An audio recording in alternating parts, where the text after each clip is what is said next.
everyone, and welcome again. Thanks for joining us for our 7th session of the 8 challenges we typically see in asset management.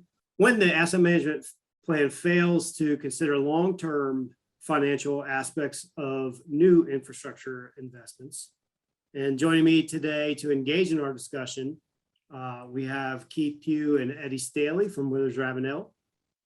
Keith and Eddie were on our very first session together, so I would encourage you to go back to that episode and hear more about their history. And I can assure you that it is extensive, and we've got some great expertise here. So, but feel free to go back to that session if you'd like to hear more about their background. So thank you both so much for joining me today. North Carolina is seeing a lot of new housing development, which communities are, of course, right to embrace. They're getting homes that attract new residents and increase the property tax base and provide more money for local businesses and schools. So, Eddie, just first question here, what are some of the costs that municipalities need to build into their long-term asset management planning when they're seeing this significant growth? Yeah, that's a great question, Ty, and I think you hit some of it right off the bat there. You know, as we do see that kind of growth, we know we're going to be putting additional pressures on existing infrastructure, whether it's roads or schools. Many times things, you know, are asked for, like parks and more greenways, those kind of projects as well. And what we see many times is that, you know, we don't recognize the need for those kind of costs or those kind of investments. We just kind of look at this new growth that's coming in and just look at just the property tax that's going to come from that, and not really understand the other amenities that are going to have to come along with that kind of growth as well. So really understanding the other side of the balance sheet is pretty important when you're experiencing growth. The other thing to think about as well is, again, when you build that new asset, that new amenity that's out there, what are the long-term costs to basically maintain that and keep it at that level of service? You know, often maybe we go after some type of a bond or some type of a loan program or financing program to pay for that new infrastructure. But ultimately, are we making those long-term plans as well to be able to make those investments 10, 15, even 20 years down the road to keep those assets up to level of service? It's great. So let's talk about the importance of considering the long-term regularly occurring costs of that infrastructure, which can include maintenance, personnel, and other factors that, you know, they should be talking about as well. Yeah, I mean, and that's really important. So, you know, using some of those examples from before, maybe we build a new park. You know, we've grown in this part of the community. We need a new park in that community, and we fund that park.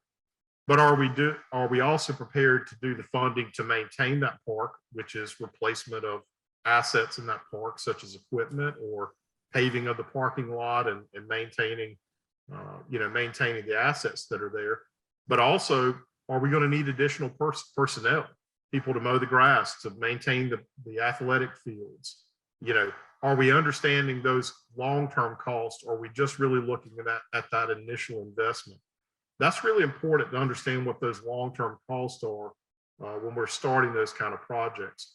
And again, there are things that we can do to understand and program those kind of costs into our CIPs, our long-term CIPs. Again, initially, if we're building a new building, you know, we know maybe 30, 40 years down the road, you know, we're going to have replacement of a roof, or 15 years down the road, maybe an HVAC unit. What about the janitorial services to maintain that building? You know, all those costs need to be put into the capital plan, not just the cost of that initial investment of building that asset. Yeah, great points, Eddie. A lot of great examples in there of things that we don't always think of, right? And some things that we should think of and keep top of mind. So Keith, welcome and thank you for joining us. So my first question for you would be, you know, what about the importance of setting standards for new infrastructure and having quality inspections? Tell us about the benefits of defining and enforcing the expectations up front. Well, Ty, as you know, I came from public sector side for decades and have been involved in design standards and involved in construction inspection, or had responsibilities for both of those things for 20 years of my career. We found with the last municipality I worked with, stepped in day one, and there were no accepted or approved complete set of standards for construction. So one of the first things that I did was make sure that we had well-defined standards for what we were going to accept into our system. And the reason why that is so important is that it defines the expectation for what you're willing to accept into your system. Developers are really good at screaming at you because you're costing them more money whenever you go for a thicker depth on your base course or in your asphalt. But at the end of the day, what you really need to be looking out for is how much money your community is going to wind up spending on those assets if you accept them and they don't meet your standards.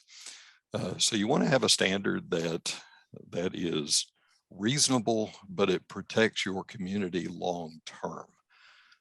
You don't want it to be so excessive that it prevents development, but you want it to be good enough to maintain the standards that your community expects, and that you're not going back in there 5 years after you accept this thing or less, and you're already having to make repairs and replace items that were defective or otherwise not up to your standard. And that leads to having good inspection practices. It's nearly impossible for a municipality to have a full-time inspector on the job all the time for every project that's going on in your community. I know when I was public sector, my inspectors probably had 25 to 30 projects assigned to them at any given time. And there's just no way that you can put that inspector on those individual projects full-time. But when those inspectors are there, they need to be looking at the materials that have been delivered to the site. They need to look at the delivery tickets on those things. They need to make sure that the pipe fittings that are going in and the laterals that are going in are to your standard, that they meet your standard. And that is critically important as you go down the road, because in the long term or in the long run, it's just going to cost your community money if those things are not put in a quality manner, in the proper manner, and to your standards. Yeah, that's great. So let me ask, Keith, what can define a long-term asset management, the long-term asset management needs for a community's planning and budgeting process and strategy? Well, Eddie kind of touched on this early on, where he talked about your community's expected level of service. What happens in Asheville versus what happens in Raleigh versus what happens in Goldston. Every community is going to have a little bit of different standard on what they expect to see and the level of service they expect to provide to their citizens. So that's the first thing. You have to understand what your level of service is expected to be for the community, and everybody has to buy off on that. That's your inspectors, your department heads, your plan review staff, your elected officials, and your community. Everybody has to buy off on that. This is what we expect to see in our community. But once you have that, you need to have a grasp on what are your assets, and you have to be able to lay out that life cycle modeling so that you understand what your long-term maintenance needs are for that infrastructure. Once you understand that, then you know what your long-term financial needs are going to be. Am I putting things on the ground that are going to have a 15-year maintenance cycle or a 5-year maintenance cycle, or am I putting things in the ground that I'm not going to have to touch for 25 to 30 to 50 years? Once you understand all of those things, then you can lay that out into a long-term budget and go ahead and build that into your budgeting needs. The problem we have with most communities is that we put it in the ground and a lot of folks just forget about it until they have to go back out and start putting Band-Aids on it. But we need to understand that life cycle cost so that we can go ahead and start building money into our budgets to handle those maintenance needs as they come up. Yeah, and something else I think of too, Keith, along those lines, you know, so those design standards of how you're building your community, how that lines with your community's vision of what that community is going to look like. You also need to make sure that you're building a financial plan that can maintain that moving forward as well.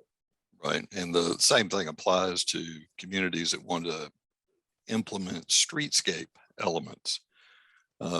Suddenly all these decorative light fixtures and benches and waste receptacles and all of these things that are unique to this one particular area.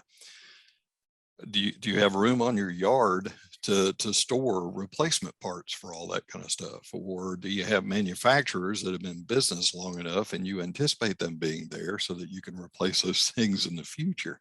And if you do you have the money set aside in order to maintain those things in the future?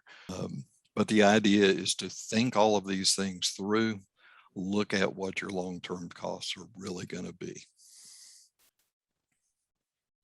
Yeah, a lot of great points there, a lot of great thoughts. Appreciate you guys so much and your insight today. So I'll go ahead and encourage everybody to join us for our next session. Actually, it will be our last session.